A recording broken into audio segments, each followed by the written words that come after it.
പ്രണയമഴ ഭാഗം 3. കണ്ണന് കൂട്ടായിട്ട് ആ രാത്രി മുഴുവനും ബദ്രയിരുന്നു.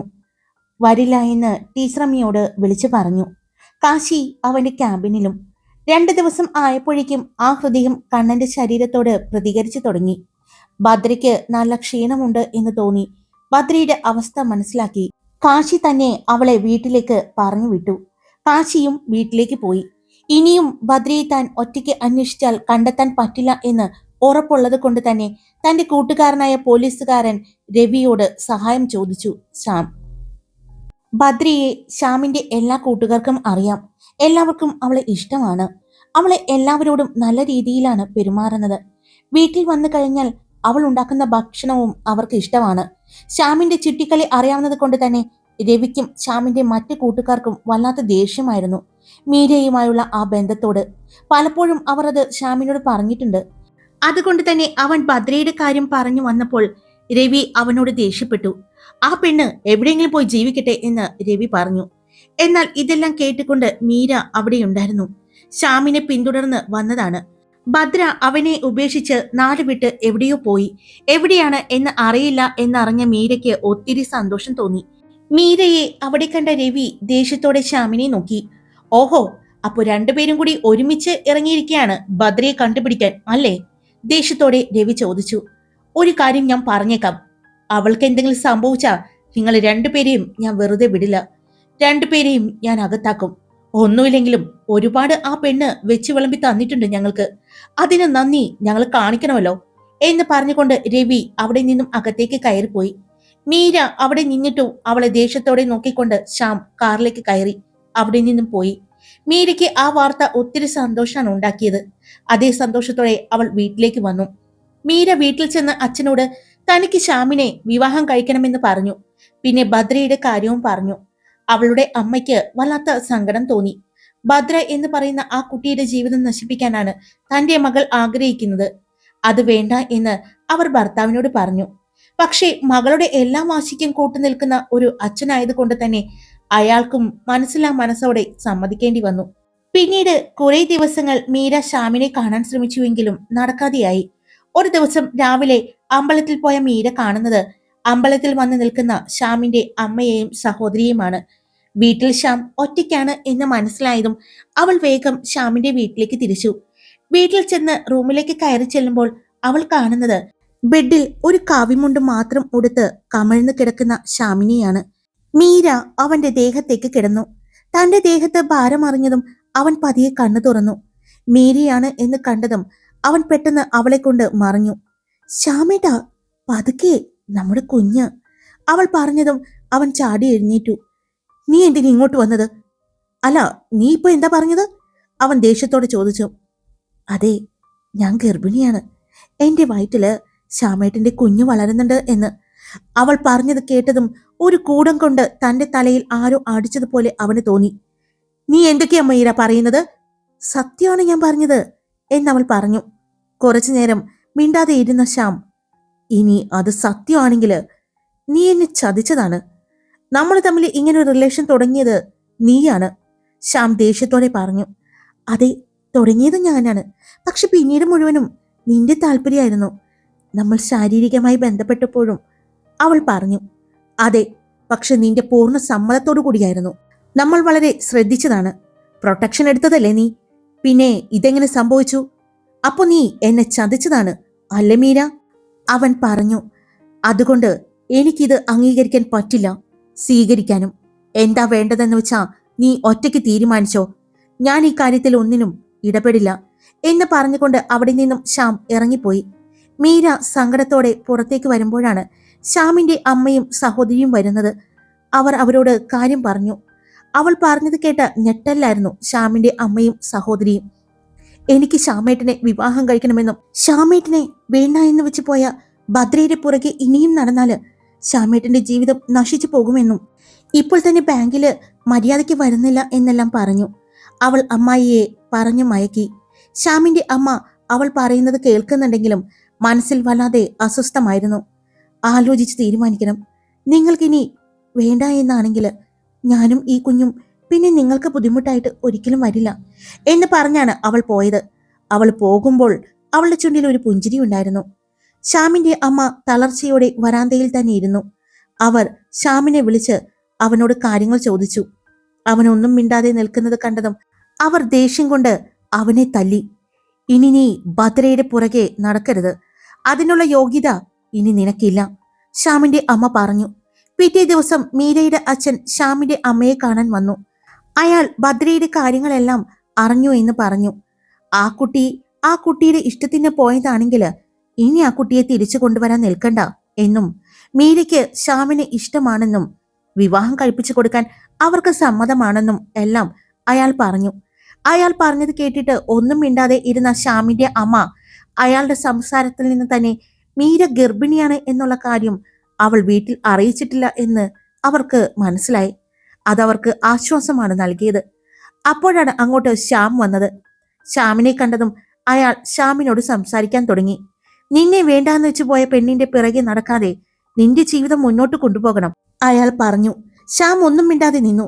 പിന്നെ ഇനിയും അവിടെ നിൽക്കാൻ പറ്റില്ല എന്ന് തോന്നിയ അവൻ ഞാൻ പോകുന്നു എന്ന് പറഞ്ഞുകൊണ്ട് പുറത്തേക്കിറങ്ങി. എന്തു ചെയ്യണം, എങ്ങോട്ട് പോകണം, ആരെ കാണണം, ഒരു പിടിയും അവനുണ്ടായിരുന്നില്ല. അവൻ കാറിലേക്ക് കയറി എങ്ങോട്ടെന്നില്ലാതെ കാർ ഓടിച്ച് പുറത്തേക്ക് പോയി. അയാളും ശ്യാമിന്റെ അമ്മയോട് ആലോചിച്ച് മറുപടി പറയാൻ പറഞ്ഞ് യാത്ര പറഞ്ഞിറങ്ങി. മീര പറഞ്ഞത് സത്യമാണെങ്കിൽ ശ്യാമിനും ഭദ്രയ്ക്കും എന്തുകൊണ്ട് കുട്ടികളുണ്ടായില്ല എന്നുള്ള ആ ചോദ്യത്തിന് ഒരു ഉത്തരം കിട്ടും. ഭദ്ര, അവൾക്കായിരുന്നോ കുഞ്ഞുങ്ങൾ ഉണ്ടാകാതിരുന്നതിന്റെ കുഴപ്പം? അത്രയും പറഞ്ഞ് അവർ ഒരു ദീർഘനിശ്വാസം വിട്ടുകൊണ്ട് എഴുന്നേറ്റു. അവരുടെ കണ്ണുകളിൽ അപ്പോൾ ഒരു അമ്മയുടെ തീരുമാനം ഉണ്ടായിരുന്നു. അതിനു മുമ്പ് ശ്യാമിനോട് എനിക്ക് സംസാരിക്കണം. അവർ അത്രയും പറഞ്ഞ് റൂമിലേക്ക് പോയി. അതേസമയം വഴിയിൽ എവിടെയോ ശ്യാം കാർ നിർത്തി. കാറിന്റെ സ്റ്റിയറിംഗിൽ മുറുക്കി പിടിച്ചു മുന്നിലേക്ക് നോക്കിയിരുന്നു. പക്ഷെ അവന്റെ മനസ്സ് അവിടെയെങ്ങും ആയിരുന്നില്ല. ഭദ്ര, അവൻ പതുക്കെ വിളിച്ചു. ആ പേര് അവന്റെ ശ്വാസം വിളങ്ങുന്നത് പോലെ തോന്നി.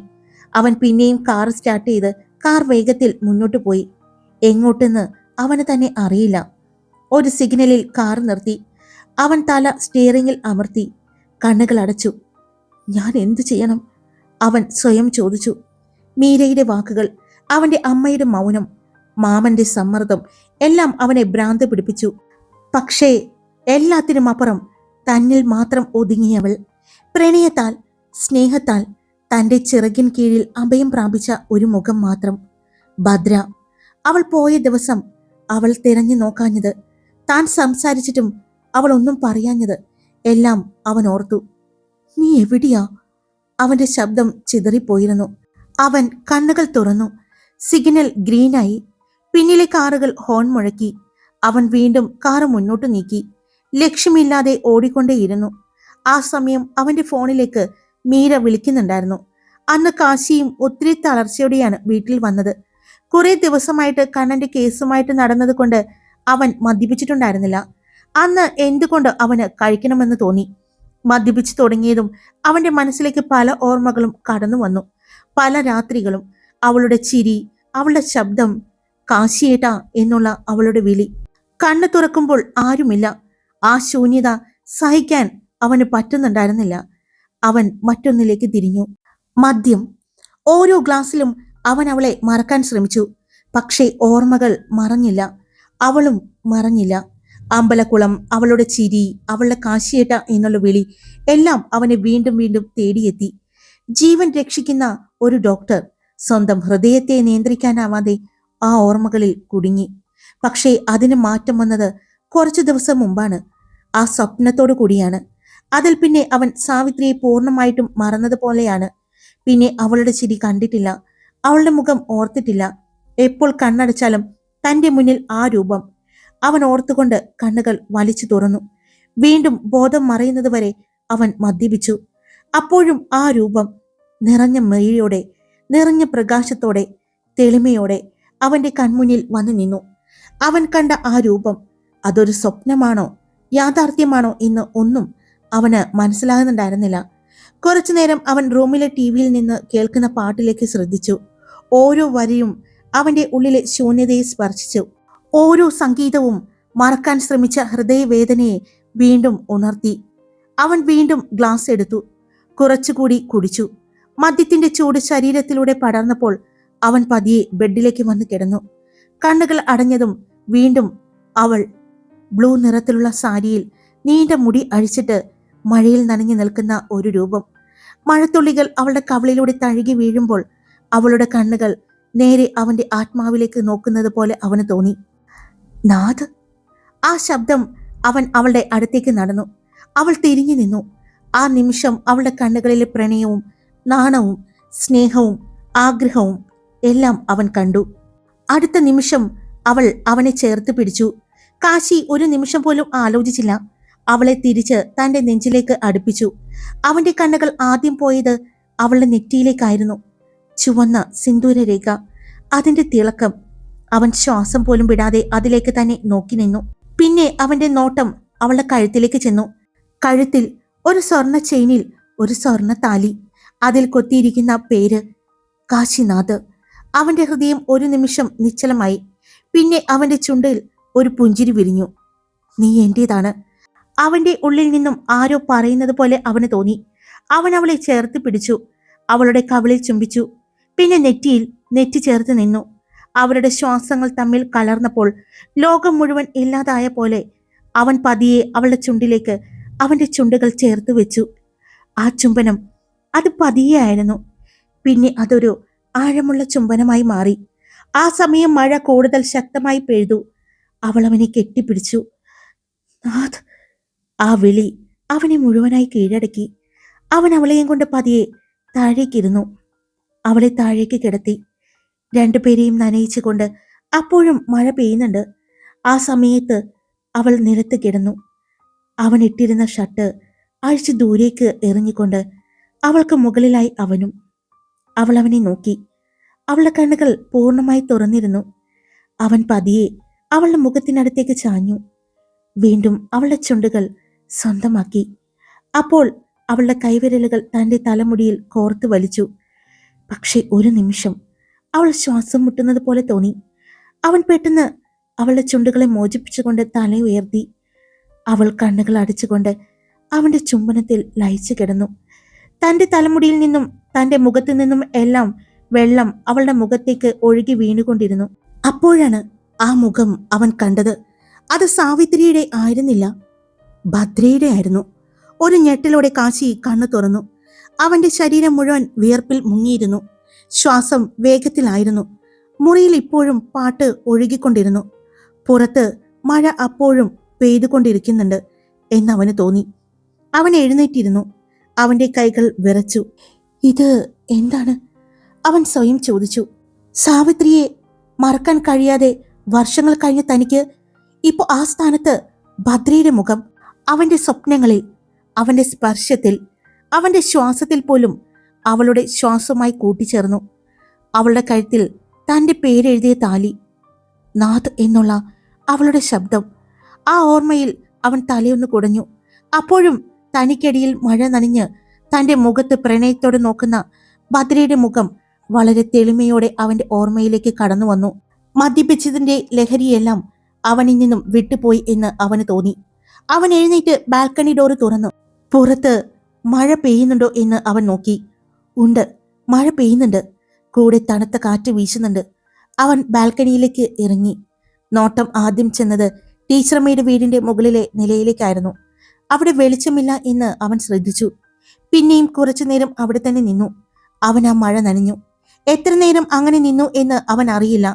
പിന്നെ തിരിഞ്ഞു നേരെ വാഷ്റൂമിലേക്ക് കയറി ഡ്രസ്സ് മാറി ഒരു ട്രാക്ക് പാന്റ് മാത്രം ഇട്ട് വന്ന് ബെഡിലേക്ക് കിടന്നു. ഇപ്പോ അവന്റെ കൺമുന്നിൽ തന്നെയുണ്ട് ആ രൂപമുണ്ട്. ആ രൂപത്തിന് ഇപ്പോൾ ഒരു മുഖവും ഉണ്ട്. അവൻ വേഗം കണ്ണുകൾ അടച്ചു. കണ്ണുകൾ അടച്ചപ്പോൾ വീണ്ടും തെളിമയോടെ ആ മുഖം ഓർമ്മയിലേക്ക് വന്നുകൊണ്ടിരുന്നു. അവളുടെ ചിരി, അവളുടെ നോട്ടം. അവൻ വേഗം കണ്ണുകൾ വലിച്ചു തുറന്നു. കണ്ണടയ്ക്കാൻ അവൻ എന്തോ വല്ലാത്ത പേടി തോന്നി. ഇനിയും ആ സ്വപ്നം താൻ കണ്ടാൽ, അങ്ങനെ എന്തൊക്കെയോ ഓർത്ത് അവൻ കിടന്നു. എപ്പോഴോ അറിയാതെ ഉറക്കത്തിലേക്ക് പോയി. അന്ന് ഞായറാഴ്ച ആയതുകൊണ്ട് തന്നെ ജോലിക്ക് പോകാതെ ഭദ്ര വീട്ടിലുണ്ടായിരുന്നു. ഒത്തിരി ക്ഷീണമുള്ളത് കൊണ്ടും കണ്ണന്റെ കാര്യത്തിൽ ഉറക്കമൊഴിച്ചതുകൊണ്ടും അവൾ കുറച്ച് വൈകിയാണ് എഴുന്നേറ്റത്. അപ്പോഴേക്കും ടീച്ചറമ്മയും ശാന്തചേച്ചിയും കിച്ചണിലെ കാര്യങ്ങളെല്ലാം തീർത്തിരുന്നു. അവൾ എഴുന്നേറ്റ് വന്നതും എല്ലാവരും ഒരുമിച്ച് ചായ കുടിച്ചു. പിന്നെ ടീച്ചറമ്മയും ഭദ്രയും കൂടി തോട്ടത്തിലേക്ക് ഇറങ്ങി. പച്ചക്കറി തോട്ടത്തിൽ വാടി നിൽക്കുന്ന ചെടികൾക്കിടയിൽ വന്നിരിക്കുന്ന പുല്ലുകളും എല്ലാം പറിച്ച് അവിടെയെല്ലാം ക്ലീൻ ചെയ്തു. അതിനുശേഷം മുൻവശത്തെ ഗാർഡനിലേക്ക് ചെന്നു. എങ്ങനെ വൃത്തിയാക്കാം എന്ന് ആലോചിച്ചുകൊണ്ട് നിൽക്കുമ്പോഴാണ് അങ്ങോട്ട് ഒരാൾ വരുന്നത് കണ്ടത്. അയാളെ കണ്ടതും ടീച്ചറമ്മ ചിരിച്ചു. അയാളുടെ കയ്യിൽ 2 കവർ ഉണ്ടായിരുന്നു. ടീച്ചറമ്മയുടെ കയ്യിലേക്ക് കൊടുത്തു. പിന്നെ ഭദ്രയെ നോക്കി. ഭദ്ര മനസ്സിലാവാതെ നിൽക്കുന്നത് കണ്ടതും, മോളെ, ഇത് ശാന്തയുടെ ഭർത്താവാണ്, വിജയൻ. ടീച്ചർ പറഞ്ഞതും അവളൊന്ന് പുഞ്ചിരിച്ചു. ഇത് മീനും ചിക്കനും എല്ലാം ഉണ്ട്, അയാൾ പറഞ്ഞു. അപ്പോ ഇതോ? ഒരു കവർ നിറച്ച് എന്തൊക്കെയോ ചെടികളും കൊമ്പുകളും കണ്ട് ടീച്ചർ ചോദിച്ചു. ഈ കുട്ടിക്ക് ചെടികൾ ഒത്തിരി ഇഷ്ടമാണെന്ന് ശാന്ത പറഞ്ഞു. അപ്പോ ഇന്ന് വീട്ടിൽ കുറച്ച് ചെടികൾ വെട്ടിയപ്പോ മോൾക്കായിട്ട് കൊണ്ടുവന്നതാണ്. പിന്നെ അനഘയും പറഞ്ഞ് കുറച്ച് തൈകൾ എടുത്തു വെച്ചിട്ടുണ്ട്. എന്നിട്ട് കുട്ടികൾ എവിടെ? കുറെ നാളായല്ലോ കണ്ടിട്ട്, ടീച്ചർ ചോദിച്ചു. വരും, കുറച്ച് കഴിഞ്ഞ് വരാമെന്ന് പറഞ്ഞിട്ടുണ്ട്. ഇവിടെ ഒരാൾ ചെടികൾ നടാനുള്ള തയ്യാറെടുപ്പിലായിരുന്നു. ഞാൻ നമ്മുടെ പോസ്റ്റ് മാസ്റ്ററുടെ നഴ്സറിയിൽ പോയി ചെടികൾ വാങ്ങാം എന്ന് പറഞ്ഞതാണ്. എന്തായാലും ഇന്ന് നടാനുള്ള എല്ലാം കിട്ടിയിട്ടുണ്ട്, ടീച്ചറമ്മ പറഞ്ഞു. ഒരു കാര്യം ചെയ്യ്, വിജയൻ ഇത് ശാന്തയുടെ അടുത്തേക്ക് കൊണ്ടുപോയി കൊടുക്ക്. അപ്പോഴേക്കും ഞങ്ങൾ ഇതെല്ലാം നടാം, ടീച്ചറമ്മ പറഞ്ഞു. അയാൾ അകത്തേക്ക് പോയി. എന്നാ തുടങ്ങിയാലോ, ടീച്ചറമ്മ ചോദിച്ചതും, അതിന് കുറച്ച് ഉണക്കച്ചാണകവും വളവും എന്തേലും വാങ്ങണ്ടേ, അവൾ ചോദിച്ചതും ടീച്ചർ ഫോൺ എടുക്കാനായിട്ട് അകത്തേക്ക് പോയി. അല്പസമയം കഴിഞ്ഞതും ഒരു 2 വീലർ വീട്ടിലേക്ക് വന്നു. ബാക്കില് വലിയ ചാക്കുണ്ടായിരുന്നു. ഇതിവിടെ പാല് തരുന്ന സുധയുടെ മകനാണ്, ജിതിൻ. സഹകരണ ബാങ്കിലാണ് ജോലി ചെയ്യുന്നത് എന്നും ടീച്ചർ പരിചയപ്പെടുത്തി കൊടുത്തു. പിന്നെ കാണാം, ഇത്തിരി തിരക്കുണ്ട് എന്ന് പറഞ്ഞ് അയാൾ അവിടെ നിന്നും പോയി. അതേസമയം ഇന്നലെ രാത്രി വളരെ വൈകി ഉറങ്ങി കാശിനാഥൻ പതിയെ കണ്ണു തുറന്നു. കണ്ണുകൾ തുറന്നതും ഒരു നിമിഷം അവന്റെ നോട്ടം സീലിംഗിലേക്ക് പോയി. പിന്നെ കൈനീട്ടി ഫോൺ എടുത്ത് സമയം നോക്കി. ഇന്ന് എങ്ങും പോകണ്ടാത്തത് കൊണ്ട് അവൻ ഫോൺ മാറ്റിവെച്ചു. ഇന്ന് ഹോസ്പിറ്റലിൽ വിളിച്ച് കാര്യങ്ങൾ ചോദിച്ചാൽ മതി. ഇമ്പോർട്ടന്റ് എന്തെങ്കിലും ഉണ്ടെങ്കിൽ അവർ തന്നെ വിളിക്കും. ഒരു നിമിഷം അവൻ ആലോചിച്ചു. മുത്തച്ഛനെയും മുത്തശ്ശിയും കാണാൻ ഒന്ന് പോയാലോ? ആ ചിന്തയോടെ അവൻ പതിയെ എഴുന്നേറ്റു. അവൻ നേരെ പോയത് ബാൽക്കണിയിലേക്കാണ്. ഡോറ് തുറന്ന് പുറത്തേക്കിറങ്ങിയപ്പോൾ പുലർച്ചെയുടെ തണുത്ത കാറ്റ് അവന്റെ മുഖത്ത് തട്ടി. അവന്റെ കണ്ണുകൾ അറിയാതെ തന്നെ ടീച്ചറമ്മയുടെ വീടിന്റെ ഭാഗത്തേക്ക് തിരിഞ്ഞു.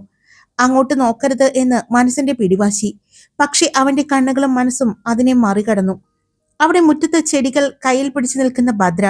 ലൈറ്റ് പിങ്ക് നിറത്തിലുള്ള ചുരിദാർ, മുടി അലസമായി കെട്ടിയിട്ട് കയ്യിലെ ചെടികൾ തിരിച്ചു മറിച്ച് നോക്കുന്നുണ്ട്. ഒരു നിമിഷം കാശിയുടെ കണ്ണുകൾ അവളിൽ പതിഞ്ഞു. പെട്ടെന്ന് ഇന്നലെ രാത്രി കണ്ട സ്വപ്നം ഒരു മിന്നൽ പോലെ അവന്റെ മനസ്സിലേക്ക് കടന്നു വന്നു.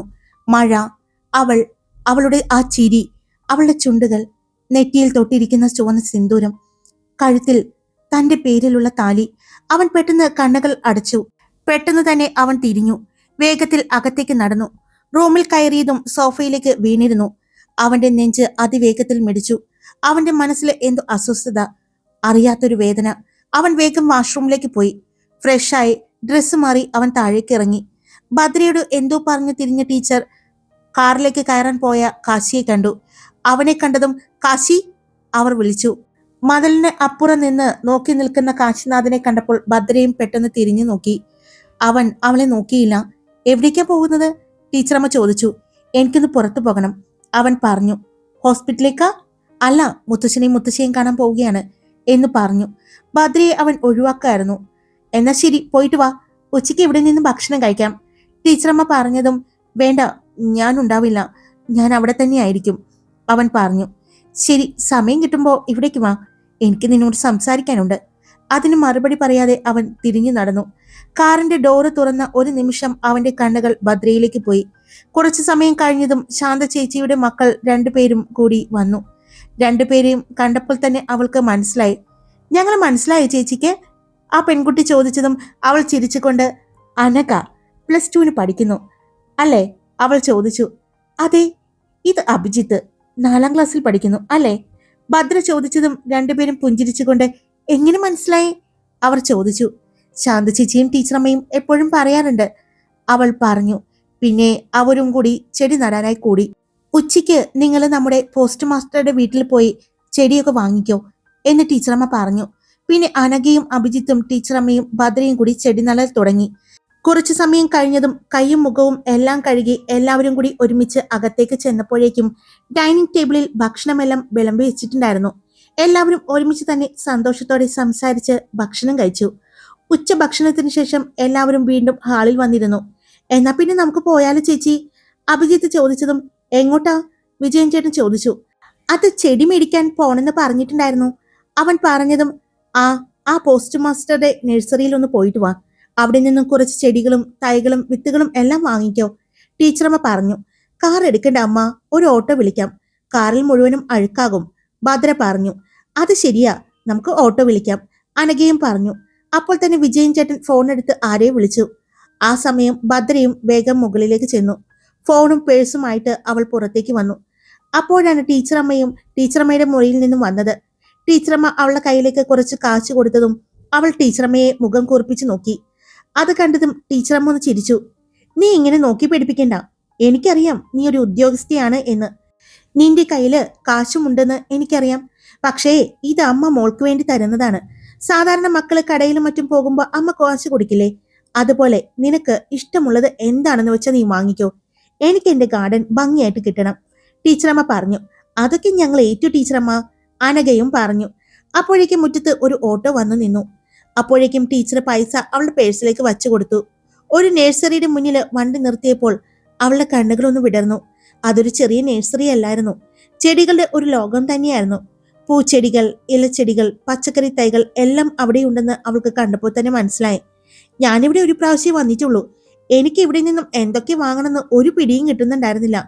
എവിടെ നിന്ന് തുടങ്ങണം എന്നാലോചിച്ച് തലയ്ക്ക് കൈകൊടുത്തുകൊണ്ട് നിന്ന് അനഘ പറഞ്ഞു. അവർ അവിടെ നിന്നും ഓരോന്നായി തിരഞ്ഞെടുത്തു. പലതരത്തിലുള്ള റോസ്, ചെമ്പരത്തി, ബോഗൺവില്ല, മുല്ല, ചെണ്ടുമല്ലി, orchid, sunflower, dahlia, petunia, money plant, snake plant എന്ന് വേണ്ട എല്ലാത്തരം ചെടികളും നോക്കി വാങ്ങി. അവർ തിരിച്ച് വീട്ടിലെത്തിയതും അവർ വാങ്ങിക്കൊണ്ടുവന്ന സാധനങ്ങളെല്ലാം കണ്ട് ടീച്ചർ തലയ്ക്ക് കൈകൊടുത്തു. ഇനി അവിടെ ചെടികൾ വല്ലതും ഉണ്ടോ? എല്ലാം നിങ്ങൾ ഇങ്ങോട്ട് എടുത്തിട്ടുണ്ടേ, ടീച്ചറമ്മ പറഞ്ഞതും ഭദ്ര ടീച്ചറമ്മയുടെ അടുത്തേക്ക് വന്നു. കണ്ടിട്ട് എന്ത് ഭംഗിയായിരുന്നെന്നറിയോ, ഒന്നും വേണ്ടാന്ന് വെക്കാൻ തോന്നിയില്ല, അവൾ പറഞ്ഞു. ടീച്ചറമ്മ ഒന്ന് അമർത്തി മൂളി. വാ, വന്ന് ചായ കുടിക്കേ, എന്നിട്ട് ഇതിന്റെ പുറകെ ഇരുന്നാ മതി, ടീച്ചറമ്മ പറഞ്ഞു.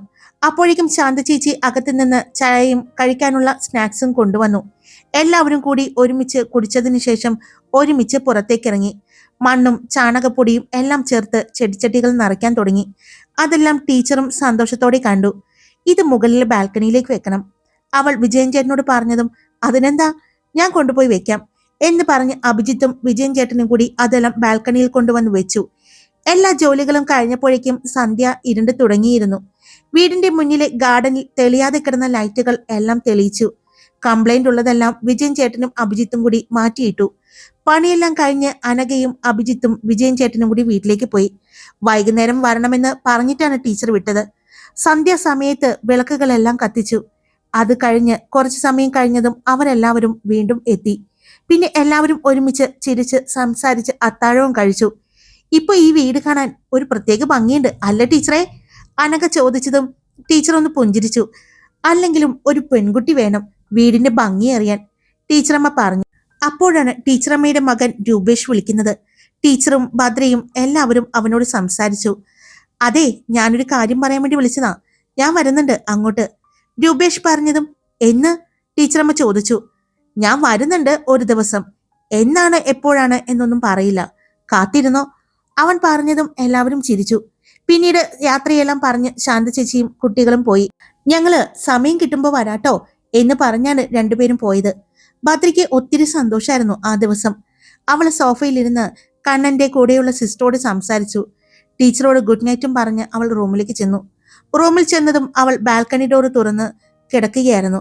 അവൾ അതുവഴി പുറത്തേക്ക് ഇറങ്ങി. ബാൽക്കണിയിൽ കൊണ്ടുവന്ന് വെച്ചിരിക്കുന്ന ചെടികളെല്ലാം അവളൊന്ന് നോക്കി.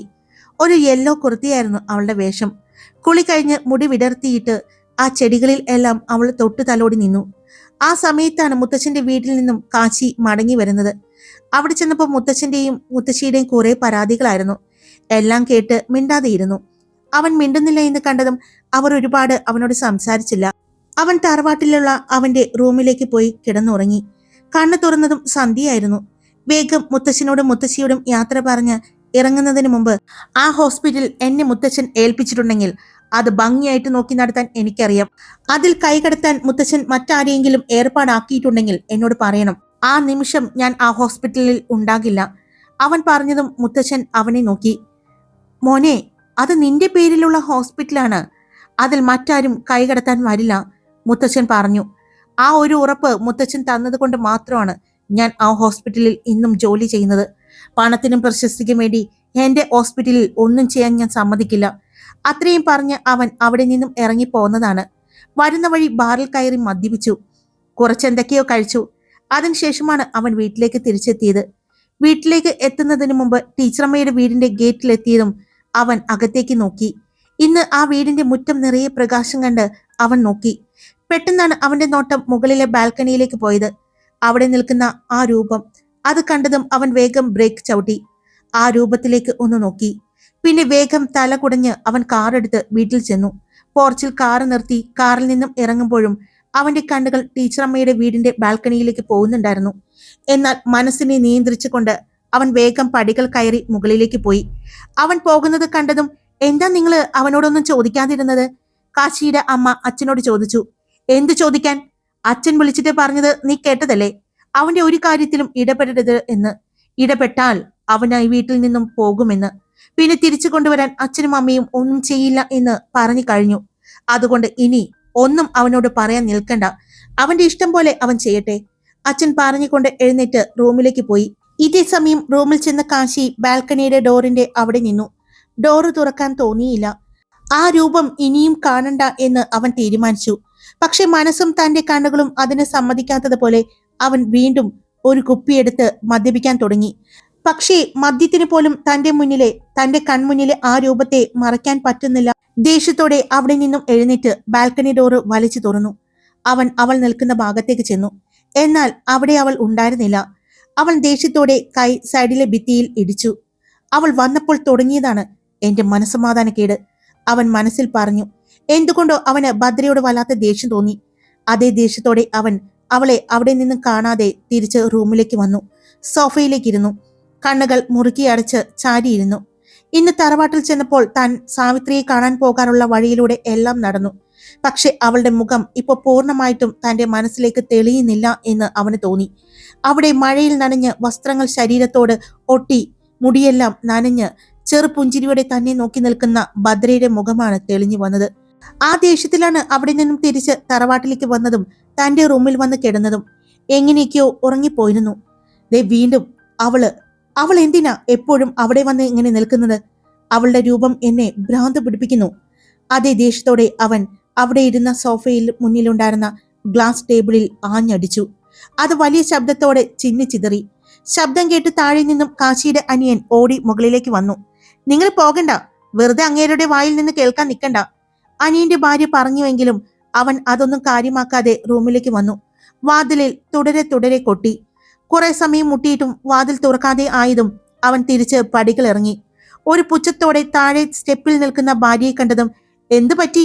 ആ ശ്രീകോവിൽ തുറന്നില്ല അല്ലേ? അവിടെ ഇരിക്കുന്ന പ്രതിഷ്ഠ ഏതാണെന്ന് നിങ്ങൾക്ക് അറിയാലോ. ഉഗ്രകോപിയായ ഭഗവാൻ ശിവനാണ്.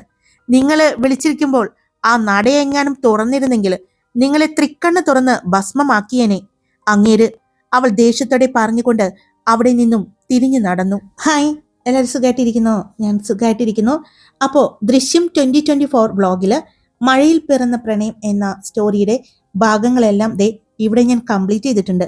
ഇന്ന് പറ്റുമെങ്കിൽ ഞാൻ പുതിയ ഭാഗം ഇടാം. ഉറപ്പ് പറയില്ല, എന്തായാലും ഞാൻ ഇടാൻ ശ്രമിക്കാം. ഇനി ഹൃദയപൂർവ്വം എന്ന സ്റ്റോറി മാത്രമേ ഉള്ളൂ. അത് വളരെ ചെറുതാക്കി ഞാൻ എന്ന് പറയും. അതിനുശേഷം നമ്മുടെ താലിയോഗവും പിന്നെ പ്രണയമഴ എന്ന ഈ സ്റ്റോറിയും ഹൃദയപൂർവ്വം എന്ന സ്റ്റോറിയുടെയും പുതിയ ഭാഗങ്ങൾ ഈ ചാനലിൽ തുടങ്ങുന്നതായിരിക്കും കേട്ടോ. അപ്പോൾ എല്ലാവരും ഇഷ്ടപ്പെട്ട ലൈക്ക് ചെയ്യണം, ഹൈപ്പ് ചെയ്യണം.